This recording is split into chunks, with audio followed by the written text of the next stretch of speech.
Now let's discuss the question number B of fourth. 18 plus into the square bracket minus 15 plus 3 of minus 51 divided by 3 plus 62 minus of minus 5 into 5. ये जो ऊपर एक जो दिया गया ना इसको हम बार कहते हैं. We said the bar. Okay, B-A-R, bar. Alright, let me just write the rule again. BODMAS. BODMAS. Okay. So we have to solve in this order. इसी ऑर्डर में हमें सॉल्व करना है. तो BODMAS का ऑर्डर में सबसे पहले कह रहा है ब्रैकेट. जो ब्रैकेट है सबसे पहले वो सॉल्व होंगे. जितने ब्रैकेट है पहले उसे सॉल्व करेंगे. So when we see from here, so we are seeing a square bracket. ये स्क्वायर ब्रैकेट यहाँ से शुरू हो रहा है और यहाँ पे खत्म हो रहा है, right? But inside this bracket there is one more bracket, that is the curly one. है ना, ये कर्ली वन ब्रैकेट ये वाला है. तो आपको पहले इस ब्रैकेट को सॉल्व करना है. ओके, उसके बाद में हम बाकी की सोल्यूशन करेंगे. देखो गलती क्या कर देते हैं हम, -15 प्लस 3 इसको सॉल्व कर लेते हैं, जबकि यहाँ पे ऑफ लिखा हुआ है. ऑफ का मतलब होता है मल्टीप्लाई. ऑफ का मतलब क्या है, मल्टीप्लाई है ना. और जब हम कह रहे हैं कि BODMAS में पहले ब्रैकेट सॉल्व होगा, फिर अगर कोई ऑफ है वो सॉल्व होगा, फिर उसके बाद कोई डिवीजन है तो वो सॉल्व होगा. ओके, तो सबसे पहले हमें ब्रैकेट पे ही कंसंट्रेट करना है. We can't solve this right now. उसकी एक रीजन और भी है, ये सॉल्व हो जाता इन केस. देखो रीजंस देखना, अगर ये 15 प्लस 3 ऑफ का मतलब तो मल्टीप्लाई होता है. अगर ये ऑफ नहीं होता, यहाँ पे मान लीजिए माइनस होता, तो आप इन दोनों को सॉल्व कर लीजिए पहले, कोई दिक्कत नहीं आएगी, तब कोई दिक्कत नहीं है. ओके, लेकिन अगर इस मल्टीप्लीकेशन इस यहाँ पे मल्टीप्लीकेशन है या फिर यहाँ पे डिवीजन है, तो क्या हुआ, ये वाला जो टर्म है ना ये इंडिपेंडेंट नहीं रहता. इंडिपेंडेंट टर्म किसको कहेंगे कि जब उसके दोनों तरफ के जो साइन है, जो दोनों तरफ के साइन है ना, वो या तो प्लस हो या तो माइनस हो. जैसे कि देखो यहाँ पर 15 देखो, इस तरफ माइनस है इस तरफ प्लस है, तो ये इंडिपेंडेंट टर्म हो गया. ठीक है, यहाँ पे 3 प्लस है लेकिन इस तरफ क्या है, डिवीजन साइन, तो ये इंडिपेंडेंट नहीं है. अगर यहाँ पे माइनस साइन होता तो मैं कहती कि ये इंडिपेंडेंट टर्म है.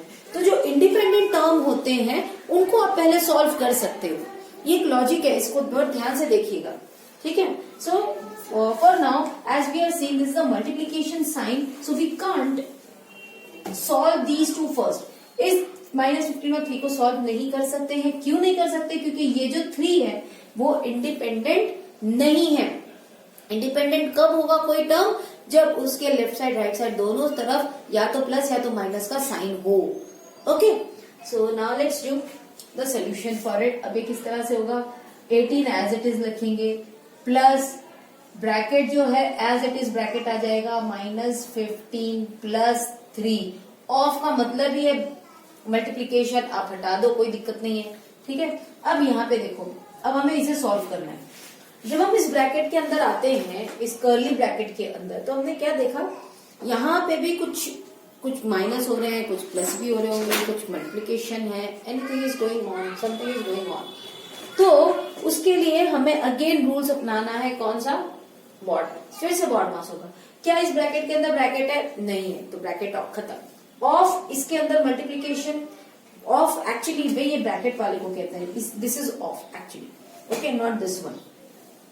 ओके, तो चलो यहाँ पे अंदर और कोई छोटा ब्रैकेट भी नहीं है, इसे फिनिश कर लो. उसके बाद में आ जाता है डिवीजन. डिवीजन कहीं पे हो रहा है, यस ऑफ कोर्स डिवीजन हो रहा है. कहाँ हो रहा है, over here. I am making it underline. The division is going over here.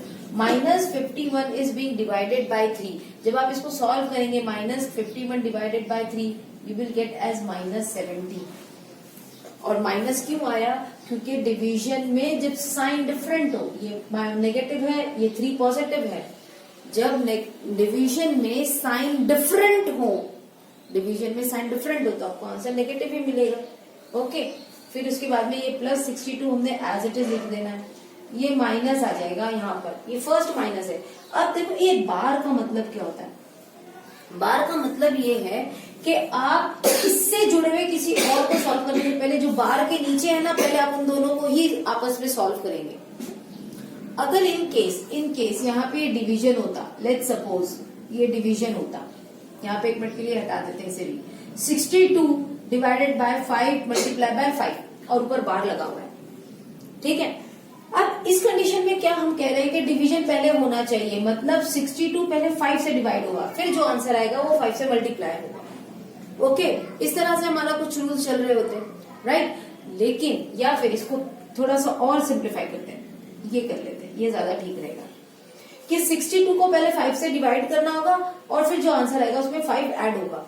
लेकिन ये जो बार आ गया है ना, इस बार में पहले क्या कहा है कि बार के नीचे जो भी है आपको पहले उन दोनों को कंसिडर करना होगा। वहां पे आप डिवीजन को नहीं, इस बार के नीचे जो है ना पहले उनको सॉल्व करना पड़ेगा। Got it. तो यहाँ पे अब देखो, पहले माइनस साइन यहाँ पे भी था, यहाँ पे भी था, और ये बीच में हो रहा था मल्टीप्लीकेशन का साइन। तो इन बार वालों को सॉल्व करेंगे तो 5 5 सा 25 हो जाएगा।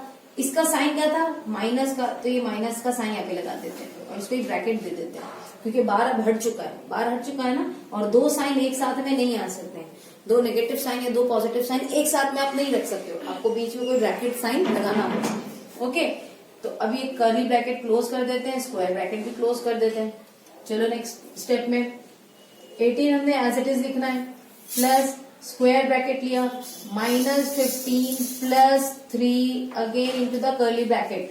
अब देखो यहाँ पे बहुत ध्यान से 17, अब समझ में आएगा आपको कि इंडिपेंडेंट और नॉन इंडिपेंडेंट टर्म किस तरह के होते हैं। 17 को देखो, इसके इस तरफ नेगेटिव साइन है, इस तरफ पॉजिटिव साइन है, तो ये हो गया एक इंडिपेंडेंट टर्म। ओके, 62 को देखो, 62 के एक तरफ है पॉजिटिव साइन, एक तरफ है नेगेटिव साइन, तो ये भी इंडिपेंडेंट टर्म हो गए।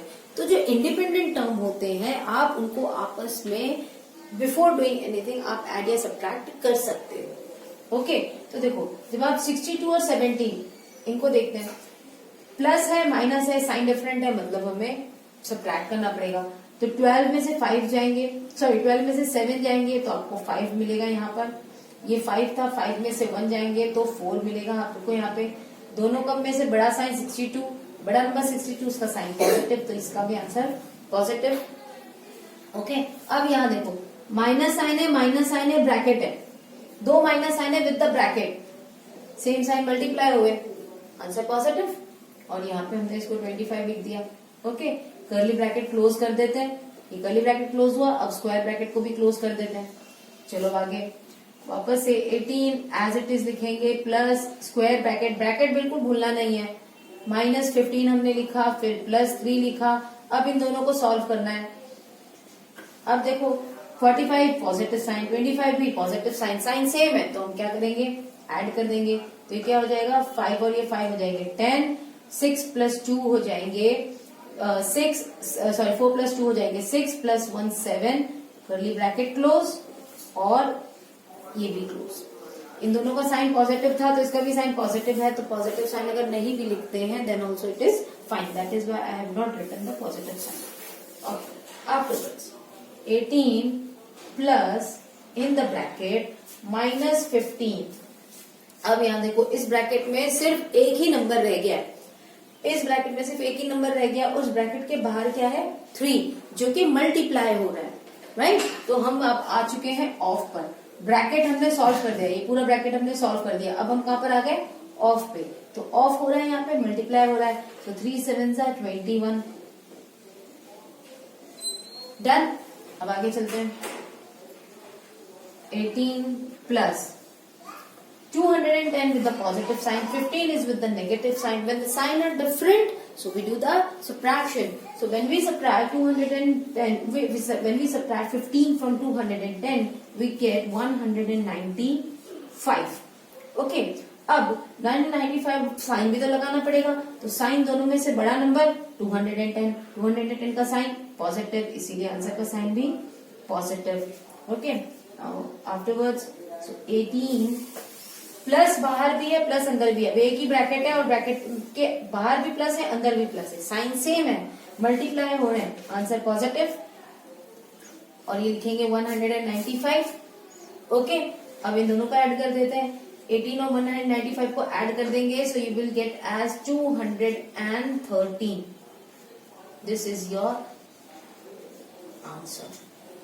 Okay, so I will ask you to try to do the question number C and D in the same manner.